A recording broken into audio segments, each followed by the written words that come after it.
할렐루야. 네, 오늘은 시편 85편의 말씀을 가지고 구원의 하나님이라는 제목으로 은혜의 말씀을 나누도록 하겠습니다. 오늘 우리가 살펴볼 시편 85편의 말씀은 우리가 매주 수요일 저녁마다 살펴보고 있는 시편의 저자들처럼 동일하게 하나님 앞에 나와서 자신을 구원해 달라고, 공동체를 구원해 달라고 간절히 기도하는 시편의 기자를 만날 수 있습니다. 오늘 본문 시편 85편 4절부터 7절의 말씀은 오늘 시편이 지어진 이유를 우리에게 보여줍니다. 제가 빠르게 4절부터 7절의 말씀을 다시 한번 읽겠습니다. 우리 구원의 하나님이여, 우리를 돌이키시고 우리에게 향하신 주의 분노를 거두소서. 주께서 우리에게 영원히 노하시며 대대에 진노하시겠나이까. 주께서 우리를 다시 살리사 주의 백성이 주를 기뻐하도록 하지 아니하시겠나이까. 여호와여, 주의 인자하심을 우리에게 보이시며 주의 구원을 우리에게 주소서. 시편 기자는 4절부터 7절의 말씀을 우리가 다시 읽은 것처럼 자신이 속해 있는 그 공동체를 구원해 달라고 하나님께 기도하고 있습니다. 그들을 회복시켜 달라고, 그들에게 다시 은혜를 베풀어 달라고 기도하고 있는 것입니다. 물론 우리는 많은 시편이 우리에게 보여주는 것처럼 그들이 구체적으로 어떤 상황 가운데 어떤 도움이 필요한지는 우리는 알 수 없습니다. 그러나 분명한 것은 지금 그들에게, 시편 기자에게는 하나님의 도움이 필요하다라는 것입니다. 특별히 4절부터 7절의 말씀을 보면 하나님의 진노하심이 그들 가운데 임한 것 같습니다. 이 말씀을 보면 그들이 당한 그 고난은 그들이 하나님을 떠나고 하나님의 말씀에 순종하지 않아서 겪는 어려움임을 우리는 추측할 수 있습니다. 그러나 하나님의 백성은, 하나님의 자녀는 어떤 이유로 어려움을 당하든, 그것이 그들의 죄악 때문이든 그들이 하나님을 떠나서든 어쩌면 알 수 없는 이유 때문이든 그들이 살고 회복하는 길은 결국 하나님 앞에 나오는 것임을 시편 기자는 시편 곳곳에서 우리에게 고백하고 있습니다. 그래서 아모스 선지자는 아모스 5장 4절에서 이렇게 고백했습니다. 여호와께서 이스라엘 족속에 이와 같이 말씀하시기를 너희는 나를 찾으라, 그리하면 살리라. 하나님의 백성이 사는 길은, 하나님의 자녀가 사는 길은, 성도가 사는 길은 다른 곳에 없습니다. 아모스 선지자가 우리에게 고백하는 것처럼 우리는 하나님을 찾아야만 살 수 있는 존재입니다. 그렇기 때문에 하나님의 자녀된 우리 역시 마땅히 하나님을 찾아야 합니다. 우리는 그러면 우리가 살 것이라는 그 하나님의 말씀을 신뢰하며 하루로 주님 앞에 나아가야 하는 것입니다. 사랑하는 동산의 영가족 여러분, 저와 여러분은 지금 어떤 문제를 겪고 계십니까? 우리는 크든 작든 삶의 여러 가지 문제들을 항상 안고 살아갑니다. 이러한 문제들은 하나님 우리를 부르시는 그 순간까지 계속될 것입니다. 아무런 문제가 없다고 고백하는 이들조차도 여러 가지 크고 작은 문제를 안고 살아가는 것이 이 땅에서의 우리의 인생입니다. 물론 우리는 그 어려움 가운데 그 어려움의 이유를 알지 못해서 하나님 앞에 엎드릴 때가 참으로 많습니다. 만약 우리가 하나님을 떠나 겪는 어려움이라면, 그리고 하나님이 그것을 깨닫게 한다면 우리가 해야 될 것은 하나님 앞에 돌아가는 것입니다. 그러나 그렇지 않고 우리가 알 수 없는 이유 때문에 우리가 어려움을 당하다 하더라도 결국 우리가 해야 될 것은 아모스 선지자의 고백처럼 하나님을 찾고 하나님께 돌아가는 것입니다. 그것이 우리의 살 길임을 시편 기자는 분명하게 고백하고 있습니다. 그런데 우리 읽었던 시편의 85편을 보면 시편 기자는 그들이 겪는 어려움 가운데 그들을 구원해 달라는 기도로 시작하지 않는 것을 알 수 있습니다. 만약 우리의 삶 가운데 어려움이 임하면 우리는 그 즉시 하나님 앞에 엎드려 우리를 살려달라고 간절히 기도할 것입니다. 저 역시 그러했고 우리 모든 동산의 영가족들도 그러하셨을 것입니다. 그런데 오늘 본문을 보면 시편 기자는 자신을 구원해 달라고, 그들에게 은혜를 다시 베풀어 달라는 그 기도는 1절부터 3절의 말씀을 지나 4절에서야 시작하는 것을 알 수 있습니다. 그래서 우리는 오늘 본문을 살펴보면서 이 4절 이전의 말씀에 시편 기자가 어떤 고백을 했는지를 살펴볼 필요가 있습니다. 시편 기자는 먼저 시편 85편 1절부터 3절에서 하나님께서 그들을 용서하신 경험에 대해 고백합니다. 1절부터 3절의 말씀을 제가 다시 한번 읽겠습니다. 여호와여, 주께서 주의 땅에 은혜를 베푸사 야곱의 포로된 자들이 돌아오게 하셨으며 주의 백성의 죄악을 사하시고 그들의 모든 죄를 덮으셨나이다. 주의 모든 분노를 거두시며 주의 진노를 돌이키셨나이다. 시편 기자는 지금 1절부터 3절에서 하나님께서 이미 그들을 용서하셨던 그 경험을 다시 회상하고 있습니다. 물론 이때에도 우리는 그들이 어떤 상황 가운데 어려움을 당했고 하나님이 어떤 모습 속에 그들을 용서하셨는지는 알 수 없지만 분명한 것은 하나님께서 그들을 이미 용서하셨고 회복하셨다는 것입니다. 특히 1절의 말씀을 보면 여호와여 주께서 주의 땅에 은혜를 베푸사라고 고백하고 있습니다. 시편 기자 1절의 고백은 그들을 용서하신 그 주체가 하나님이심을 분명하게 고백하고 있습니다. 그들이 선해서 용서받은 것이 아닙니다. 그들이 용서받을 만해서 용서받은 것이 아니라 하나님께서 먼저 그들에게 찾아오셔서 그들에게 은혜를 베푸셨고 그들이 용서받았음을 시편 기자는 고백하고 있는 것입니다. 그렇다면 시편 기자는 지금 하나님 앞에서 자신을 구원해달라고, 우리 공동체를 구원해달라고, 우리 공동체를 다시 회복시켜달라고 기도하는 중에 먼저 그들이 받은 그 용서의 경험에 대해서 말하는 이유가 무엇입니까? 그것은 이미 그들이 받은 그 용서를 기억할 때 그들이 지금 어떤 상황 가운데 있어도 하나님 앞에 나갈 그 자신감이, 그 담대함이 그들에게 있음을 하나님 앞에 고백하며 나아가는 것입니다. 도저히 하나님 앞에 나갈 수 없는 상황 중에라도 우리가 이미 용서받은 것을 기억한다면 우리는 어떤 상황 가운데 있어도 하나님 앞에 나가 기도할 수 있는 것입니다. 우린 로마서에서 우리가 언제 은혜 받았는지에 대해 말하는 바울의 고백을 들을 수 있습니다. 로마서 5장 8절의 말씀을 우리 한 목소리로 한번 고백해 보도록 하겠습니다. 같이 읽겠습니다. 시작. 우리가 아직 죄인 되었을 때에 그리스도께서 우리 위하여 죽으심으로 하나님께서 우리에 대한 자기의 사랑을 확증하셨느니라. 아멘. 사랑하는 성도 여러분, 바울이 어떻게 고백하고 있습니까? 우리가 언제 은혜를 받았다고 말하고 있습니까? 바울은 우리가 의인이었을 때 은혜 받았다고 말하지 않습니다. 바울은 분명히 우리가 죄인이었을 때 그 하나님의 은혜를 받은 자라고 우리에게 고백하고 있습니다. 죄인인 것을 말하는 것이 그 의미가 무엇입니까? 그것은 우리가 구원받을 만하거나 우리가 용서받을 만한 것이 아무도 없는 그때 하나님께서 우리를 사랑하시고 용서하셨음을 우리에게 보여주는 것입니다. 그렇다면 오늘 본문과 로마서 5장 8절의 고백이 우리에게 말하는 것이 무엇입니까? 그것은 우리가 지금 어떤 상황 가운데 있어도 우리가 하나님 앞에 나갈 수 있고 하나님 앞에 나가야 한다는 것입니다. 우리가 신앙생활을 하다 보면 때로는 우리의 선함 때문에 하나님 앞에 담대히 나갈 것 같은 생각이 들 때가 있습니다. 때로는 우리가 지은 죄 때문에 과연 이런 나를 하나님이 받아주실 것인가에 대한 고민이 들 때가 있습니다. 그러나 그 모든 상황 가운데 우리는 하나님 앞에 나가야 합니다. 우리가 하나님 앞에 이미 처음 나간 그때부터 우리가 선에서 나가는 것이 아니라 하나님의 은혜로 용서받았고 하나님의 은혜로 받아졌기 때문에 우리는 오늘 이 순간에 우리가 어떤 모습으로 있다 할지라도 우리가 해야 될 것은 하나님 앞에 나아가야 하는 것입니다.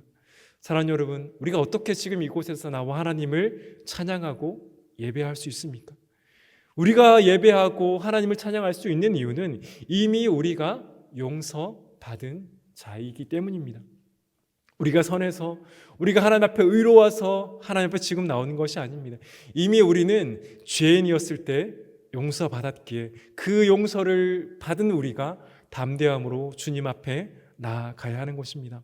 사랑하는 여러분, 시편 기자는 지금 그들을 용서해달라고 그들을 구원해달라고 말하면서 이미 자신이 받은 용서에 대해 말하는 이유는 지금 내가 이미 받은 그 용서를 근거로 내가 비록 지금 하나님을 떠나고 하나님의 말씀을 순종하지 않아서 진노를 받은 것 같지만 이 순간에도 하나님 앞에 나갈 때 하나님은 우리를 받아주신다는 그 담대함의 고백인 것입니다. 사랑하는 여러분, 그렇다면 오늘 우리도 하나님 앞으로 나가야 될 줄 믿습니다. 저와 여러분의 상황 가운데 어떠한 마음이 있든지 우리의 마음 가운데 어떤 생각이 있든지 우리는 이미 용서받은 자입니다. 용서받은 자가 우리이기 때문에 우리는 오늘도 주의 보좌 앞에 담대히 나아갈 수 있는 것입니다. 그래서 마치 우리가 오늘 겪는 어려움이 우리가 겪는 그 고난이 마치 하나님 우리를 잊어버리고 그래서 하나님의 진노가 우리의 삶 가운데 임한 것은 아닌가 하는 생각이 들 때에도 우리는 그때라도 하나님 앞에 나가야 하는 것은 하나님 여전히 우리를 사랑하시는 아버지이시기 때문입니다. 우리 누가복음 15장에 집을 떠난 아들을 기다리는 그 아버지의 마음을 잘 알고 있습니다. 둘째 아들은 아버지의 돈을 가지고 집을 떠납니다. 그리고 그 아들의 삶은 어떻게 되었습니까? 그는 자신이 가진 돈을 다 탕진하고 비참한 삶을 살게 됩니다. 그의 삶은 완전히 망가졌습니다. 그런데 그런 그가 집으로 돌아가기를 결정했을 때 아버지는 어떻게 하고 있습니까? 누가복음 15장 20절은 그 집 나간 아들을 기다리는 그 아버지의 간절한 마음 우리에게 분명하게 보여줍니다. 이에 일어나서 아버지께로 돌아가니라. 아직도 거리가 먼데 아버지가 그를 보고 치근히 여겨 달려가 목을 안고 입을 맞추니.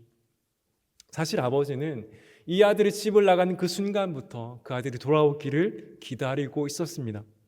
그리고 저 멀리에서 아들이 오는 것이 보이자 그를 치근히 여겼다라고 누가는 기록하고 있습니다. 그런데 여기에 치근히 여겼다라는 이 동사의 의미는 마치 창자가 비틀어지는 것 같은 고통을 의미합니다.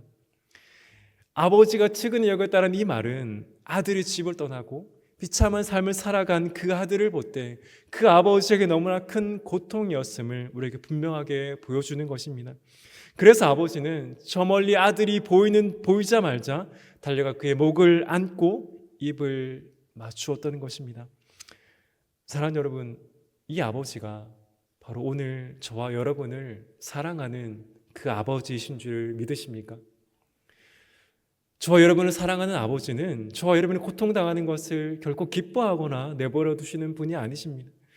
그 사랑하는 둘째 아들이 집을 떠난 순간부터 아버지는 그가 돌아오기만을 기다렸습니다. 그리고 창자가 비틀리는 그 고통을 느낄 만큼 그 아들을 보자 달려가서 목을 안고 입을 맞춘 분이 바로 오늘 저와 여러분이 섬기는, 저와 여러분을 사랑하시는 하나님 아버지라는 사실입니다. 사랑하는 여러분, 그 아버지는 오늘도 이 자리에 함께 하실 뿐 아니라 저와 여러분의 모든 상황과 생각을 알고 계십니다. 그래서 우리는 어떤 상황은 있어도 하나님 앞에 나가야 하는 것입니다. 우리가 죄인 되었을 때, 우리가 원수 되었을 때 우리를 사랑하신 그 하나님 앞에 나가는 것을 막는 것이 과연 무엇이 있겠습니까? 그래서 시편 기자는 시편 85편 7절에서 하나님의 인자하심을 자신에게도 보여달라고 기도하고 있습니다. 여호와여, 주의 인자하심 우리에게 보이시며 주의 구원을 우리에게 주소서. 그는 받을 자격 없는 자신에게 베풀어 주신 그 은혜를 기억하며 지금도 그 은혜를 베풀어 달라고 기도하는 것입니다. 사랑하는 여러분, 우리는 하나님 앞에 나와 시편 기자와 같이 이렇게 기도해야 합니다. 때로는 우리는 하나님의 말씀대로 살아가지 않을 때도 있습니다. 때로는 하나님의 말씀을 펴기조차 힘들며 살아갈 때도 있습니다. 과연 그때 우리는 이렇게 하나님 앞에 나가는 것이 과연 맞는가라는 생각을 할 때도 있습니다. 이렇게 나가는 것이 정말 하나님 앞에 뻔뻔한 것이 아닌가라는 생각이 들 때도 있습니다. 그러나 하나님은 그렇게 주 앞에 나오는 우리의 기도가 뻔뻔한 것이 아니라 하나님의 자녀된 우리가 마땅히 해야 하는 것임을 우리에게 오늘 말씀을 통해 분명하게 보여주고 있는 것입니다. 사랑하는 여러분, 우리가 지금 어떤 가운데 있어도 상관없습니다. 중요한 것은 하나님 앞에 나가는 것입니다. 하나님께서 우리를 만나기 원하시는 그 아버지의 마음을 알고 주께 나갈 때 하나님은 우리의 마음을 회복시켜 주실 것입니다. 중요한 것은 우리가 하나님 앞에 나가느냐 나가지 않느냐라는 것입니다. 우리의 상황이 하나님 앞에 나가는 것을 결정해서는 안 됩니다. 하나님의 자녀된 우리는 마땅히 하나님 앞에 나가야 함이 마땅합니다. 하나님 앞에 나갈 때 하나님께서 저와 여러분의 모든 마음과 상황을 회복시켜 주실 것입니다. 이 분명한 진리를 기억하며 어떤 상황 중에라도 주의 보좌 앞으로 담대히 나아가시는 저와 여러분 되시기를 간절히 소원합니다. 이렇게 우리가 살펴보는 것처럼 시편 기자는 자신과 자신의 공동체가 받은 그 은혜를 근거로, 용서를 근거로 하나님 앞에 기도합니다. 우리 공동체를 살려달라고, 우리 공동체를 회복시켜달라고, 자신을 다시 용서해달라고 하나님께 기도하고 있습니다. 그 진노를 거두어 달라고 기도합니다. 그 기도가 오늘 본문 7절까지의 말씀입니다. 사실 오늘의 말씀을 보면 7절로 끝나는 것이 맞는 것 같습니다. 그러나 시편 기자는 이 7절에서 그 말씀을 끝내는 것이 아니라 8절부터 13절의 말씀을 덧붙여 우리에게 고백하고 있습니다. 근데 사실 그 말씀을 읽어보면 7절과 8절의 말씀은 전혀 다른 의미로 쓰여진 것 같습니다. 시편 85편 8절은 이렇게 시작됩니다. 내가 하나님 여호와께서 하실 말씀을 들으리니. 1절부터 7절의 시편 기자는 자신이 받은 용서를 근거로 자신을 회복시켜 달라고, 자신을 용서해 달라고, 자신에게 다시 은혜를 베풀어 달라고 기도합니다. 그런데 7절을 넘어서 8절을 넘어가면 시편 기자는 갑자기 내가 하나님 여호와께서 하실 말씀을 듣겠다라고 고백합니다. 그래서 사실 8절의 말씀은 앞에 7절의 말씀과 전혀 다른 말씀을 하는 것 같습니다. 그래서 사실 어떤 학자들은 이 8절부터 시작되는 말씀이 후대에 추가된 것이라고 말하기도 합니다. 그러나 이 8절 이후의 말씀이 앞의 내용과 전혀 상관이 없는 말씀이 아니라는 것, 사실 우리는 이미 경험적으로 알고 있습니다. 사실 우리는 신앙생활을 하다 보면 이러한 때를 자주 경험합니다. 사랑하는 성도 여러분, 저와 여러분의 환난의 때, 고난의 때, 그 어려움의 때 저와 여러분의 마음을 평안하게 하는 것이 무엇입니까? 그 상황 가운데 무엇이 우리에게 위로를 주고 소망을 줍니까? 사실 저의 지난날 고난의 때를 생각해 보면 저 역시 그 힘들고 어려웠던 그 순간에는 그 예배의 자리에 나아가기가 참으로 힘들었던 때가 많았음을 저 역시 회상하게 합니다. 그때는 마치 하나님이 계시지 않는 것 같았고, 오늘 시편 기자가 고백하는 것처럼 그래서 마치 하나님의 진노가 저의 삶 가운데 내린 것 같은 때가 저 역시 저의 삶 가운데 있었습니다. 그런데 그때마다 저의 마음과 저의 삶 가운데 평안과 위로와 소망을 주었던 것은 결국 하나님의 말씀임을 고백하지 않을 수 없습니다. 물론 저의 상황이 변해서 그랬던 것이 아닙니다. 상황이 여전히 변하지 않았지만, 여전히 힘들고 어려웠지만 그 순간 하나님의 말씀이 선포되고 하나님의 말씀을 읽을 수 있는 그 자리에 있을 때 하나님은 그 말씀을 통해 평안을 주셨습니다. 위로를 주셨고 소망을 주셨습니다. 사실 그때는 오늘 시편 기자의 고백처럼 마치 하나님의 진노가 나의 삶 가운데 임한 것 같은 때입니다. 그래서 그때는 하나님을 찬양할 힘도 없고 예배의 자리에 나갈 힘은 더더욱 없습니다. 그래서 우리는 하나님의 말씀을 펴서 읽을 힘조차 없을 때가 그때입니다. 그러나 그때라도 우리가 그 자리를 의지하고 하나님 앞에 나아간다면 하나님 말씀을 통해 우리에게 평안과 위로와 소망을 주실 것입니다. 결국 환난 중에 하나님의 백성을 붙드는 것은 하나님의 말씀임을 시편 기자는 이어지는 8절부터의 말씀을 통해 우리에게 고백하는 것입니다. 시편 기자는 자신이 받은 용서를 근거로 하나님께 기도했습니다. 그리고 기도한 후에 이제 엎드려 하나님의 말씀을 듣겠다라고 고백하고 있습니다. 왜입니까? 자신의 평안과 위로와 소망의 근거는 자신의 생각에서 나오는 것이 아니라 선포되어지는 하나님의 말씀으로부터 나오기 때문입니다. 그래서 시편 기자는 자신의 평안과 위로와 소망의 근거를 결국 하나님의 말씀을 찾겠다라고 고백하는 것이 8절부터의 고백입니다. 사실 오늘 말씀은 위로와 소망이 아니라 어두움과 고난과 힘듦이 나타나는 시편인 것 같습니다. 그러나 1절부터 13절의 말씀을 천천히 읽어보시면 이 시편에는 위로와 소망과 평안의 그 시편임을 우리는 분명히 알 수 있습니다. 왜입니까? 여전히 함께 하시는 그 하나님께서 그들에게 평안과 위로와 소망을 주시기 때문입니다. 사랑할 동산의 영가족 여러분, 그래서 하나님의 자녀된 우리는 어떠한 중에라도 하나님의 말씀의 자리에 있어야 하는 것입니다. 우리 교회는 올해부터 말씀 묵상 노트를 사용합니다. 말씀 묵상 노트는 새벽 말씀 기도에 우리 공동체가 함께 읽고 나누는 그 은혜의 말씀을 붙들고 우리의 삶에 하나라도 적고 적용하며 실천하려고 애쓰고자 우리 교회가 함께 나가는 것입니다. 저는 우리가 어떤 상황 가운데 있어도 그 새벽의 말씀을 듣고 그 말씀의 은혜를 나누고 그 말씀의 은혜를 좇고 그 말씀대로 살아가려고 애쓰는 저와 여러분의 삶 가운데 하나님께서 위로와 평안과 소망을 주실 것을 저는 확신합니다. 제가 이렇게 확신하는 이유는 사람의 말이 아니라 하나님의 말씀이 우리의 심령 가운데 임할 때, 그 말씀을 붙들고 그 말씀 하나라도 붙들고 살아가려고 했을 때 하나님의 말씀이 저와 여러분의 삶 가운데 위로와 평안을 주실 것이기 때문입니다. 그렇다면 고난할 때 우리가 하나님의 말씀을 붙들어야 하는 것은 당연한 것입니다.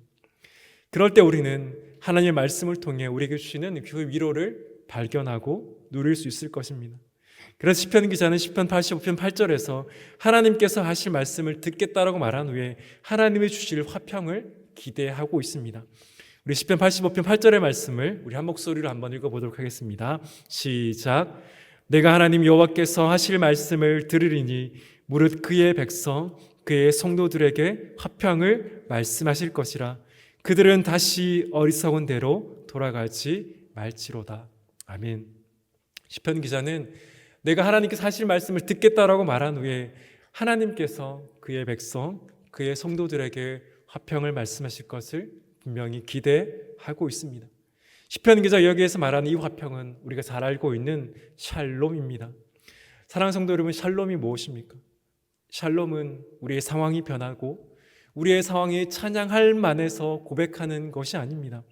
이 샬롬이라는 것은 상황이 변하지 않고 우리의 상황이 그러할 만하지 않더라도 우리와 함께 하시는 하나님으로 평안함을 고백하는 것이 샬롬입니다. 하나님께서 함께 하시기 때문에, 하나님께 여전히 말씀하시기 때문에 하나님의 백성이 누리는 것이 샬롬임을 시편 기자는 분명하게 고백하고 있습니다. 우리는 예수님께서 예수님 제자들에게 이 샬롬에 대해서 고백하는 장면을 우리는 알고 있습니다. 누가복음 24장 36절은 예수님께서 부활하신 후에 두려워하고 있는 제자들을 만나셔서 하신 말씀이 기록되어 있습니다. 이 말을 할 때 예수께서 친히 그들 가운데 서서 이르시되 너희에게 평강이 있을지어다 하시니, 예수님은 부활하신 후에 제자들을 찾아가셨습니다. 그 제자들은 주님이 그들 앞에 있었지만 여전히 그들을 죽이려 하는 종교 지도자들 때문에 그의 심령 가운데 두려움이 가득하였습니다. 그때 예수님은 그들에게 너에게 평강이 있을지어다라고 말씀합니다. 여기에서 이 평강이 바로 구약의 샬롬입니다. 그들이 어떻게 평안할 수 있습니까? 여전히 그들을 죽이려고 하는 그 종교 지도자들의 그 계획 앞에 그들이 어떻게 샬롬을 누릴 수 있습니까? 그것은 그들과 함께 하고 계시는 예수님 때문에 그들이 샬롬을 누릴 수 있는 것입니다. 예수 십자가를 지시기 전에도 예수님은 마찬가지로 그들에게 샬롬을 말씀하셨습니다. 요한복음 14장 27절의 말씀입니다. 평안을 너희에게 끼치노니 곧 나의 평안을 너희에게 주노라. 내가 너희에게 주는 것은 세상에 주는 것과 같지 아니하니라. 너희는 마음에 근심하지도 말고 두려워하지도 말라. 이때의 제자들은 그들과 3년 동안 함께했던 그 주님이 곧 떠날 것을 생각하며 그들의 마음 가운데 두려움이 있었습니다. 그때도 주님은 그들에게 너희에게 평안이 있을지어다라고 말씀합니다. 주님이 이제 곧 떠나는 그들 가운데 어떻게 그들이 평안할 수 있습니까? 그것은 여전히 그들과 함께 하시고 주께서 십자가를 죽으시고 부활하시고 승천하신 후에는 성령 하나님께서 그들과 함께 하시기 때문에 그들은 여전히 평안할 수 있는 것입니다. 사랑하는 여러분, 우리가 매주 수요일마다 말씀을 나누고 있는 시편의 결론은 찬양입니다. 그러나 그들이 어떻게 찬양의 고백으로 시편을 마무리할 수 있습니까? 그들이 올려드린 기도의 결국이 찬양인 것은 그들의 상황이 변화했기 때문이 아닙니다. 그들의 기도가 응답되었기 때문도 아니었습니다. 우리가 살펴보고 있는 시편의 결론은 그들의 상황이 변하고 그들이 기도의 응답이 되어서 하나님께 찬양으로 마무리하는 것이 아닙니다. 여전히 상황은 그대로고 그들의 기도의 응답은 아직 나타나지 않았습니다. 그러나 시편의 결론이 찬양인 것은 그들의 기도 가운데 말씀하시는 하나님으로, 그들과 함께 하시는 하나님으로 그들이 평안과 위로와 소망을 발견했기 때문입니다. 사랑하는 여러분, 우리가 주 찬양 기도의 말씀을 듣고 기도하며 우리는 우리의 가정으로 돌아갈 것입니다. 돌아간 우리의 발걸음 가운데, 우리의 상황 가운데 여전히 변하지 않는 그 상황을 안고 기도의 제목을 가지고 다시 돌아갈 수도 있습니다. 그때 우리가 어떻게 하나님을 찬양할 수 있고 어떻게 우리의 마음 가운데 평안과 위로와 소망을 기대할 수 있습니까? 상황이 변해야만 찬양하고 상황이 변해야만 하나님 앞에 나갈 수 있는 것이 아닙니다. 시편 기자의 고백처럼 여전히 상황은 변하지 않지만 여전히 우리와 함께 하시는 그 하나님께서 말씀을 통해 평안과 위로와 소망을 우리에게 주시기 때문에 우리의 입술의 고백이 찬양과 예배로 우리의 가정으로 돌아갈 수 있는 것입니다. 사랑하는 여러분, 어떤 문제를 가지고 오셨습니까? 우리의 삶에 있는 크고 작은 그 문제 가운데 우리는 어떻게 기도해야 합니까? 그 기도 가운데 하나님은 즉시 응답하실 수도 있습니다. 그러나 그것이 응답되지 않더라도 우리가 동일하게 찬양으로 평안과 위로 소망을 가지고 돌아갈 수 있는 것은 여전히 우리를 사랑하시고 우리를 용서하신 그 하나님이 지금도 이곳에 함께 하시고 저와 여러분에게 말씀을 통해 위로와 평안과 소망을 주시기 때문임을 믿음으로 나아가시는 동산의 모든 영가족 되시기를 간절히 소원합니다. 바라기는 우리의 기도 위에 기도가 그 간절한 기도가 응답되기를 간절히 소원합니다. 그러나 그것이 응답되지 않더라도 시편 기자처럼 말씀 가운데 우리에게 위로하시고 말씀 가운데 소망을 주시고 말씀 가운데 평안을 주시는 그 하나님 때문에 우리의 입술이 불편과 염려가 아니라 감사와 찬양의 고백으로 나아가시는 이 수요 이 저녁 시간 되기를 예수 그리스도 이름으로 간절히 축원합니다. 우리 시간 말씀을 기억하며 함께 우리 기도하길 원합니다.